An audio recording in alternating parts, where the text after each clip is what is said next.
አሜን። የጌቶች ጌታ ነው፣ የነገስታት ንጉስ ነው፣ የኃያላን ኃያል ነው። አሜን።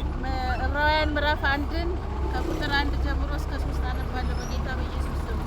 ከጥንት ጀምሮ እግዚአብሔር በብዙ አይነትና በብዙ ጎዳና ለአባቶቻችን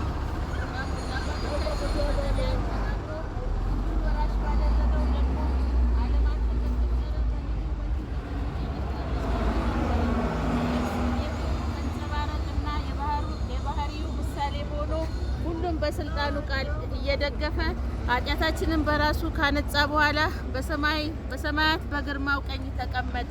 አሜን። እግዚአብሔር ክብር መንጸባረቅ ኢየሱስ ክርስቶስ ነው። አሜን። ኢየሱስ ክርስቶስ ከኃጢአት ያድናል። አሜን። በጌታ በኢየሱስ ክርስቶስ ደም ታጠቡ፣ ከኃጢአታችሁ ትጸዳላችሁ። አሜን። ኢየሱስ ያድናል። አሜን።